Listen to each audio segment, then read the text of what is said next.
মৃত ব্যক্তির নামে কুলখানি করা কি জায়েজ? হিন্দুরা মারা যাওয়ার পরে পেরসাদ খাওয়ায়, পেরসাদ। আদম আলাইহিস সালাম, মা হাওয়া আলাইহিস সালামের রওজা কোথায়?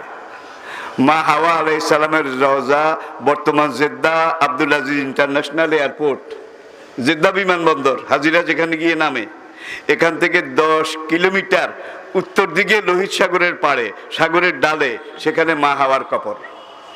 আদম আলাইহিস সালাম মক্কাতে ইন্তেকাল করেছিলেন।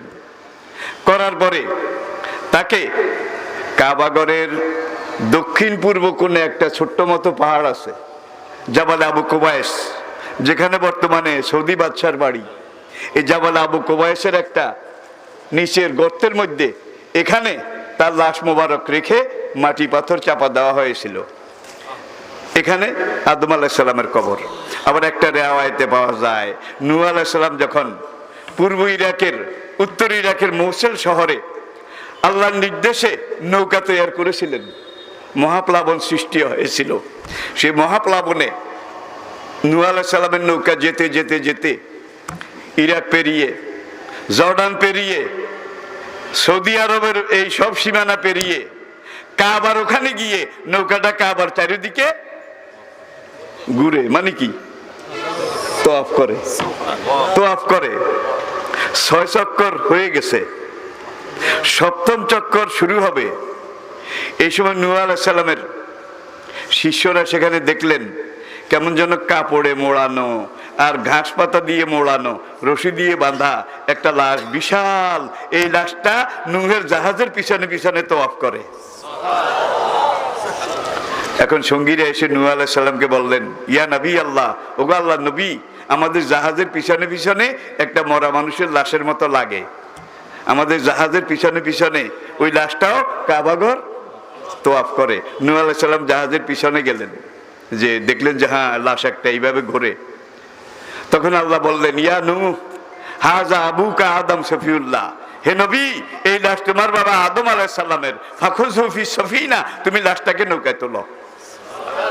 নূহ আলাইহিস সালাম, নবীদের লাশ তো পচে না, শহীদদের লাশও পচে না। ইরাকে নিয়ে আসলেন, উত্তর ইরাকের মৌসেল, যেখানে নৌকা বানিয়েছিলেন, নবুয়তের হেডকোয়ার্টার ছিল। এখানে আদম আলাইহিস সালামকে দাফন করেছিলেন। আর তার পাশে আরেকটা কবরের জায়গা খালি রেখেছিলেন। সন্তানদেরকে ওসিয়ত করেছিলেন, আমি মারা গেলে আমার কবরটা এই বাবাজির কবরের পাশে তোমরা দিও। আমি কি বুঝাতে পেরেছি? আমার বাড়ি চাঁদপুর জেলায়, বর্তমানে আমি ঢাকাতে থাকি। 2 অথবা 3 মাস পর বাড়িতে ছুটি নিয়ে গেলে আমার কসর পড়তে হবে কিনা, আসা যাওয়ার পথে রাস্তায় পড়তে হবে, বাড়িতে গিয়ে পড়তে পারবেন না। আসার পথেও কসর, যাওয়ার পথেও কসর।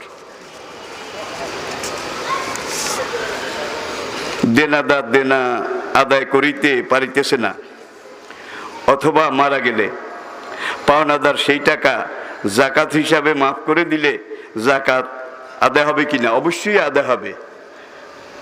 তুমি টাকা দিতে না পারলে তাকে বারবার উৎপীড়ন করিও না।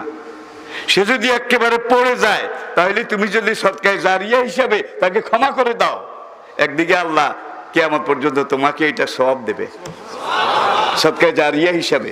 সুতরাং আপনি যেভাবে বলেছেন, লোকটা মারা যাওয়ার পরে সম্পদ যদি থাকে, আওলাদের উপরে ফরজ তার এই স্থাবর সম্পত্তি বিক্রি করে প্রথমে দাফন কাফন, তারপরে তার দেনা পরিশোধ, থার্ড তার যে ওসিয়ত, যে আমি মরে গেলে তোমরা বদলি হজ করাইও, এটা করাইও। তাহলে কয়টা? 3টা। এই 3টার পরে যেটা অবশিষ্ট থাকবে সেটা ওয়ারিসদের মধ্যে বাটোয়ারা হবে। হুজুর আসসালামু আলাইকুম, কিস্তির টাকা নেওয়া যাবে কিনা? জি না। এইটার একবার ভিতরে বাইরে, সামনে পিছনে, ডানে বামে সুদ ছাড়া আর কিছু নাই। আল্লাহ পাক সুদকে হারাম করেছেন, কোরআনের ডাইরেক্ট অর্ডার, বহু আয়াতে। মৃত ব্যক্তির নামে কুলখানি করা কি জায়েজ? না, জায়েজ নাই। 10 দিনের খানা, 4 দিনের খানা, 40 দিনের খানা কাটটা হারাম। এটা হিন্দুরা মারা যাওয়ার পরে পেরসাদ খাওয়ায়, পেরসাদ, পেরসাদ বুঝেন তো? শ্রদ্ধা, শ্রাদ্ধ শ্রাদ্ধ। এখন গ্রামে সব হিন্দু আসছে শ্রদ্ধ খাওয়ার জন্য। বেতালা টাইপের একটা পূর্ব পশ্চিম কম, সে এসে খালি খোঁজে অমুকের শ্রাদ্ধ, অমুকের শ্রাদ্ধ। আমাকে বাড়ি বাড়ি চিঠি দিছে অমুকের শ্রাদ্ধ, অমুকের শ্রাদ্ধ। যার শ্রাদ্ধ খেতে আসছি সে গেল কোথায়? বুঝেন নাই বোধহয় সকালে মরা বাডারে টোগায়। এখানে খাওয়াতে এত লক্ষ লক্ষ টাকাও খরচ করে। এই টাকাটা আপনি কোনো একটা মাদ্রাসায় সৎকার জারিয়ার ফান্ডে গরিব ছাত্রকে কিতাব কিনে দেন, মাদ্রাসায় টিমের গোরাবা ফান্ডে দিয়ে দেন, কিয়ামত পর্যন্ত আপনি সওয়াব পাবেন।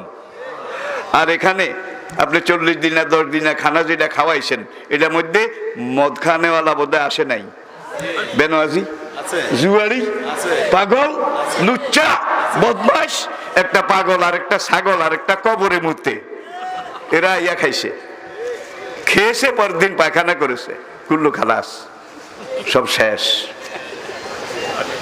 সুতরাং এই ব্যাপারে আমি আপনাদেরকে অনুরোধ করব, এগুলা সাহাবায়ে কেরাম, তাবিন, তাবে তাবিন কারো জমানায় ছিল না, এগুলা জায়েজ নাই।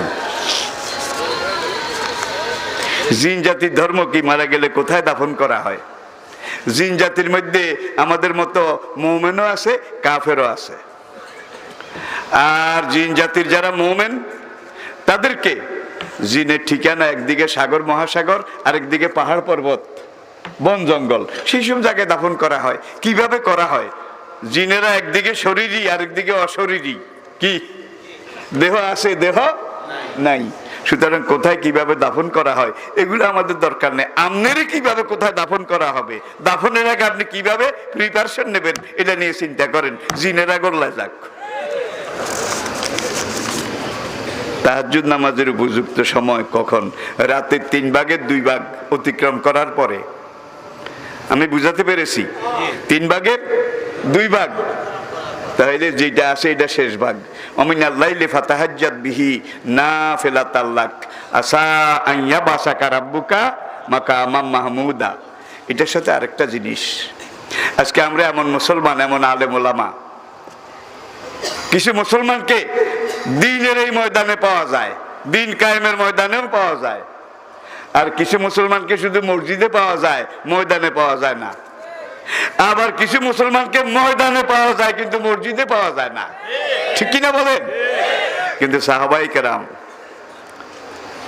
তারাহুম রুকআন সুজদান ইয়াবতাগুনা ফাদলাম মিনাল্লাহি ওয়া রিদওয়ানা সীমাহুম ফি উজুহিহিম মিন আসারিস সুজুদ যালিকা মাসালুহুম ফিত তাওরাতে ওয়া মাসালুহুম ফিল ইনজিল। দিনে ঘোড়ার পিঠে তলোয়ার নিয়ে মুজাহিদ, আর রাতের বেলা নামাজের মুসল্লায় সব জিন্দাদার আবেদ। এটা হলো মুসলমান। তাহলে দিনে ঘোড়ার পিঠে দিন কায়েমের সিপাহী, আর রাতে নামাজের মুসল্লায় তারাহুম রুকআন সুজদান, রুকু করে, সিজদা করে, আল্লাহর কাছে সাহায্য চায়। তাহলে দিনে দাঈ আল্লাহ, মুজাহিদ ফি সাবিলিল্লাহ, আর রাতে নামাজের মুসল্লা, আল্লাহর ওলি। এমন মুসলমান যদি হয়, হাত তোলার সঙ্গে সঙ্গে আল্লাহর আরশ কেঁপে উঠবে। কিন্তু আমাদের কাউকে কাউকে মসজিদে পাওয়া যায়, ময়দানে তারা কোনো কথা কয় না, কয় দেশ খারাপ, সময় খারাপ, জান বাঁচান ফরজ। ঠিক কিনা বলে? ঠিক কিনা বলে? কিন্তু মুসলমানকে মসজিদেও পাওয়া যেতে হবে, ময়দানেও পাওয়া যেতে হবে। সাহাবারা এইভাবে ছিলেন, ঠিক কিনা বলেন? আমাদের একদল এখন মসজিদ কেন্দ্রিক, আরেক দল মাঠ কেন্দ্রিক, দোনো কেন্দ্রিক। মুসলমান খুঁজে পাওয়া কষ্ট। যার মধ্যে আমরা এখন হাফ মুসলমান, হাফ হাফ। মসজিদে যারা তারা অর্ধেক, বাকি অর্ধেক নাই। ময়দানে যারা মসজিদে নাই তারাও অর্ধেক, বাকি অর্ধেক নাই। এখান দিয়ে যদি আপনি অর্ধেক কেটে ফেলেন তাহলে বোধহয় বেঁচে থাকবেন। মুহতারাম, আসসালামু আলাইকুম। কেউ যদি মসজিদের ওযুখানায় বসে বলে আমি আমার স্ত্রীকে 1 তালাক দিলাম, এতে কি তালাক হয়ে যাবে? দয়া করে জানাবেন। ওযুখানায় বসে কইলেন কেন? এইটাও একটা দিক। তাইলে বোঝা যায় আপনি তালাক দেওয়ার জন্যে ওযু করতেছেন। তালাক দিতে ওযু করা লাগে না। 1 তালাক কইছেন, তালাক কিন্তু হয় নাই, খুব একটা দিছেন। রশি কদ্দুর কাটা গেছে, কদ্দুর রইছে। 2 বার তালাক বলবেন, আরেক কোপ রশির 12 আনি কাটা যাবে। 3 কোপ দিবেন রশি। আমি কি বুঝাতে পেরেছি? এক তালাক দিলে তালাক হবে না, তবে তালাক এটা কিন্তু জমা থাকবে, এখানে জমা। জীবনে আর কোনো সময় যদি আবার এক তালাক দেন তাহলে 2 কবি এখানে লেখা হবে। শেষবারে যদি আবার এক তালাক দেন তাহলে কুল্লো খালাস। বুঝাতে পেরেছি? আল্লাহ আমাদেরকে বুঝার তৌফিক দান করুন। আমা আলাইনা ইল্লাল বালাগ ওয়া আখির দাওয়ানা আলহামদুলিল্লাহি রাব্বিল আলামিন। যারা দাঁড়িয়ে আছেন বসে যান, এক্ষুনি মোনাজাত হবে, 2 মিনিটে মোনাজাত। হ্যাঁ, সম্মানিত সুধী মণ্ডলী,